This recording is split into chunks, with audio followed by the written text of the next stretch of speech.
Hey guys, Jamie here. I just want to do a little video on how we can save, or try to save, your Dahlia tubers when this is all you have of one variety and it hasn't done very well over the year, but it's still trying to grow. So what we're going to do is put this into a Dahlia hospital and see if we can get it to root. So first of all, we're going to start with a couple of little panic trays because I want them to be nice and shallow and that they're really free draining, because obviously too much water and excess has already caused some of this rot potentially anyway. And then you want some seed raising mix, something nice and airy. Now depending on which way you're going, I prefer this one for this kind of thing because it has got a lot of bark in there. I don't actually like this seed raising mix for my seeds because it does, all that bark makes it difficult to fill up my plug trays because they're only quite a small little size. Alright, so whether you've got a sharp pair of secateurs or not, I'm going to try to do this so you can see. Make sure you always get your tag with you because it is easy to forget, especially when things go on, like dogs running around you. Come on, out of here please. Go. I don't want you knocking my trays over. Thank you. So as you can see, I'm just slowly going in there and trying to get rid of as much of this dead wood as I can, because obviously that's dead, there's nothing left in there. Until we're starting to see there's that dampness still. So I might take a little bit more as well. Just be careful when you're doing this because we don't want to be taking off any of those eyes. And there we go, we're down to what I would pretty much call, there might be a little bit of rot still in there. That might be okay. My concern is we're getting really close to this eye now. If I start chopping in here, we could take the eye out. I might just take a sliver, a bit like chopping up garlic. Oh yeah, we did get rid of it. There we go, so we're back to virtually all clear now. So, and what I'm going to do with this little guy, just make a bit of a dent in there, and just put him in like so, cover him over,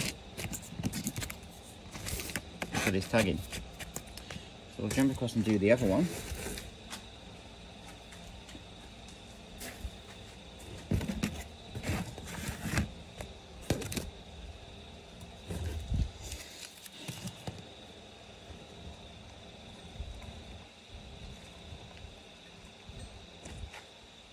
There's another one.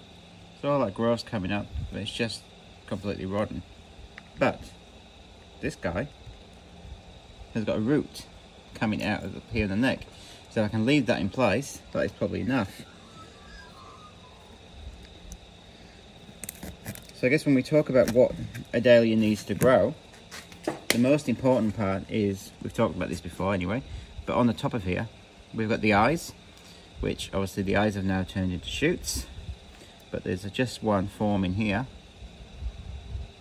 and they're getting all of their energy from the tuber. But if they haven't got a tuber, like we've now just removed it, well, their only option is to start sending out roots. So what has effectively happened here is that the tuber's rotted away, and then it's sent out a root in order to survive. But because it's all of the, I guess it's all the cellular connections, it's probably a technical way of saying this, but basically, you know, the tuber's all rotten, everything else is damaged in there, and it's just trying to survive and failing. So if we can get rid of the dead stuff, I'm just going to be careful not to break that root off, and then we're going to lay him in there.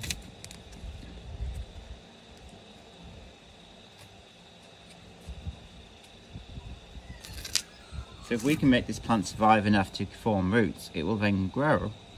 Whether it's going to grow into a full-size plant and anything, I don't know, it might do. But my purpose at this point is if I can get that grow enough that these continue to develop into being able to take cuttings from them, then obviously I've safeguarded that cultivar for us for another year. So that is my plan. So here's one I did a couple of weeks ago. Now this one managed, I've already taken 2 cuttings off this since I redid it, and it won't have had, hasn't put roots out yet. But you can see but basically this plant had no eyes whatsoever, and now they're all starting to pop up. So we've shocked the tuber in, essentially. And it is a bit of work, but if it's the only one you've got of that cultivar and you're scared of losing it, this is your last chance resort. So don't give up and lose faith when you think you might have lost something, because it may still be salvageable.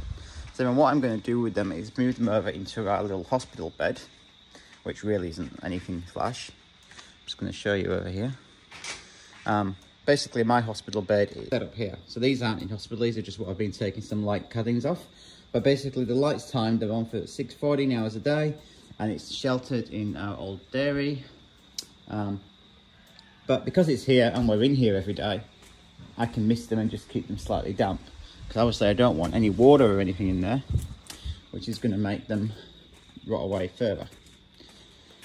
So then obviously same process as usual. As soon as I can get a cutting off, we take the cutting off and we move them over into our cutting beds and trade free. This little guy over here,